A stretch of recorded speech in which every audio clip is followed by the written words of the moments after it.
Cáceres es repoblada por habitantes leoneses, gallegos, asturianos y castellanos, que estuvieron en las huestes del rey Fernando II.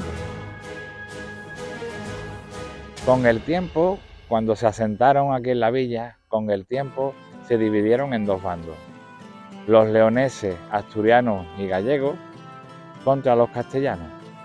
Unos ocuparon la parte alta y otros la parte baja de la ciudad, con algunas excepciones.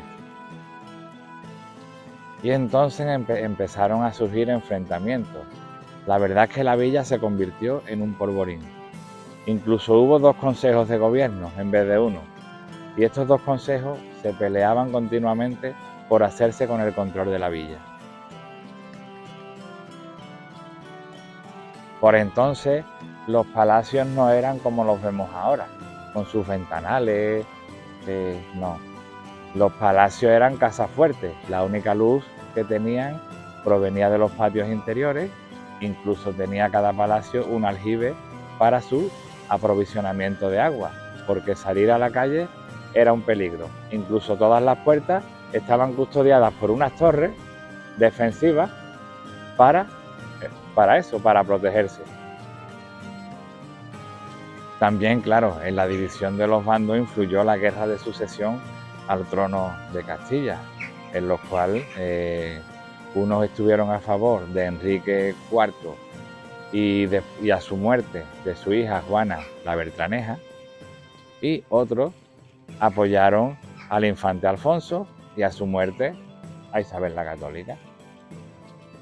Estos enfrentamientos ya tuvieron tal magnitud que incluso la reina Isabel, ya siendo reina, pues mandó un regidor con unas ordenanzas, con unas leyes, en la cual mandaba que todo noble quitara sus elementos defensivos y ofensivos de sus casas, porque la situación ya estaba llegando a un límite peligroso.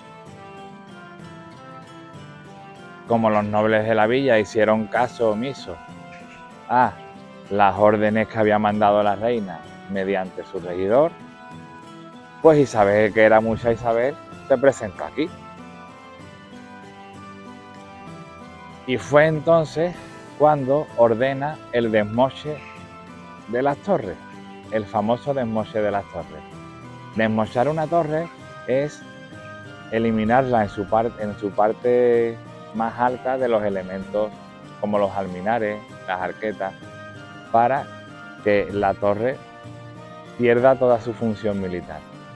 Y entonces, pues eso fue lo que hizo, lo cual para los nobles de la villa fue pues como una humillación. Y además tenían que bajarla hasta llegar a la parte más alta del edificio. La torre ya no era la parte más alta del edificio. Pero claro, en todas las leyes siempre hay excepciones.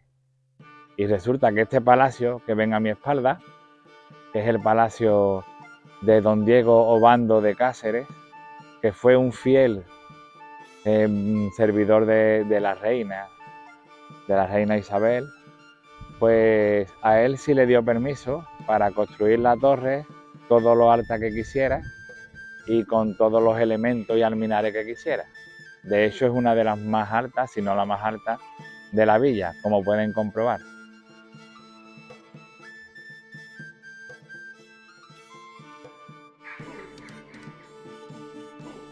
Aquella torre que vemos allí, que también tiene sus alminares, pertenece al palacio de los Golfines de Arriba. Pero claro, esta torre es posterior a esas ordenanzas. Esta torre se construyó así en el 1516, 10 años más tarde de que el rey Fernando el Católico diera permiso para construirla con todos sus elementos defensivos. Y enfocando una torre desmochada, la torre de Sande, que se ve la diferencia, pues ponemos fin a la famosa historia de las torres desmochadas de Cáceres. Y aquí donde nos encontramos, en la plaza de Santa María, se encuentra este edificio, que es el Palacio del Mayorazgo. Resulta que el rey Alfonso IX, cuando reconquistó la villa, pues cedió estos terrenos a los leoneses que iban en sus huestes, y este palacio pues forma parte de ello. Es una construcción del siglo XV, se reformó en el siglo XVI y tiene un patio mudéjar en su interior del siglo XIV. La familia propietaria, descendiente de Blasco Muñoz, procedente de Ávila, comenzó a construirla en el siglo VIII. De ahí que originariamente después el apellido fuera Blázquez. En 1364, el propietario de la casa, Diego García, después de numerosos pleitos, fundó un importante mayorazgo, que fue el primero de Cáceres y el más antiguo de España. El mayorazgo es una institución jurídica medieval del antiguo derecho castellano, en la cual vincula todos los bienes de la familia al primogénito, para que así estos bienes no se dividan. La concatedral de Santa María es la iglesia más importante de Cáceres. Es un templo del siglo XIII y se cree que el único que se erigió tras la Reconquista. En 1931 fue declarada monumento histórico. Tiene dos portadas. Cerca de la portada principal, que es aquella, se encuentra la estatua de San Pedro de Alcántara, que es patrón de Extremadura.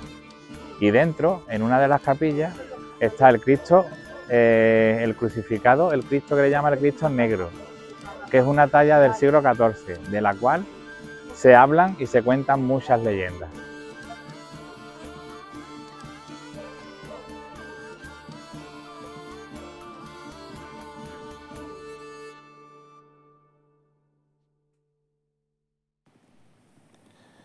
La concatedral de Cáceres impacta con su sobriedad desde el primer momento en el que entras.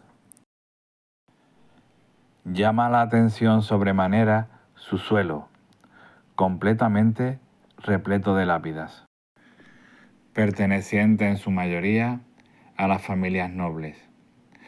Estas lápidas tenían su escudo familiar.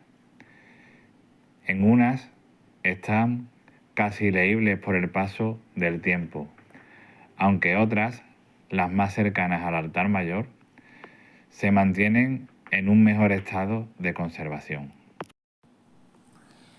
Aquí está enterrado Garci Blázquez y tras él 15 generaciones del mayorazgo, así como las familias más nobles de la villa, como los Golfines, Becerras, los Solís y los Ulloa, entre otras.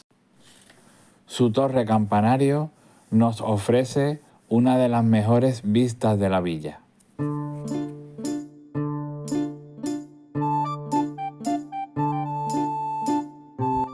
Estamos aquí en la puerta del Palacio de los Golfines de abajo. Hemos tenido un poco de mala suerte porque hoy lunes no está abierta al público. Pero sí decir que es uno de los palacios más importantes y más visitados de Cáceres, y que aquí fue donde se hospedaron los Reyes Católicos cuando vinieron, porque la villa realmente no tiene un castillo. Entonces se hospedaron aquí y aquí hay una placa conmemorativa de ese hecho.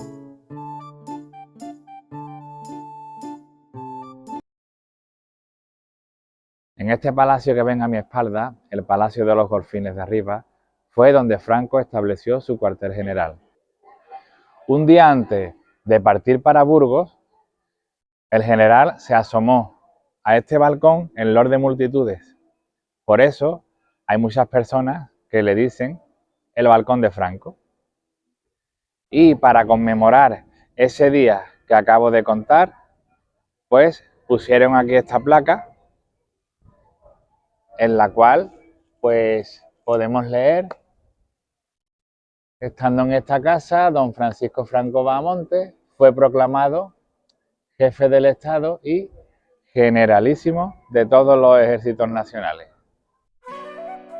A Cáceres le llaman la ciudad de los 1001 escudos, aunque en realidad la cantidad de escudos heráldicos y blasones casi alcanza los 1300. Estos escudos, como pueden ustedes ver, están un poco inclinados hacia adelante. Nos explicaron que era para que el enemigo, desde lejos, no pudiera distinguir muy bien a quién pertenecía. También cada casa-palacio tiene su escudo. Y recordemos que en esa época del siglo XV, sobre todo siglo XV, pues muchos soldados y muchas personas eran analfabetos, no sabían leer ni escribir, pero sí podían llegar a reconocer el escudo. Bueno, y decir que los escudos están relacionados con algún hecho o con alguna dedicación de la familia en cuestión. Por ejemplo, este es el escudo de los Solís y podemos ver que este escudo te cuenta algo de la etimología del apellido. Por ejemplo, ahora mismo estamos enfocando la casa de los Becerra y la pareja de blasones que vemos pertenece a Becerra Paredes Rivera Orellana.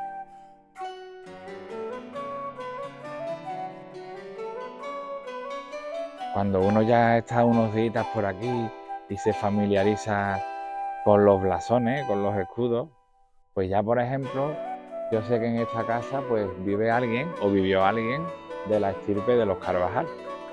Ya me resulta familiar el escudo Carvajal. Aquí a mis espaldas tengo uno de los edificios más antiguos de la villa. Hay autores que lo señalan en el siglo XIII, aunque lógicamente no con el aspecto actual de ahora. Les estoy hablando del Palacio Episcopal. Y decir que según documentación histórica, en este palacio estuvo alojado el rey Felipe II, de los días 9 a 11 de marzo de 1583, cuando regresaba de haber sido coronado rey de Portugal. Los dos medallones que vemos aquí, que es un indio y al otro lado una india, simboliza la presencia que tuvo Cáceres en el descubrimiento de América, y en el friso superior la leyenda de del obispo Don García de Galarza, obispo de Coria de 1587.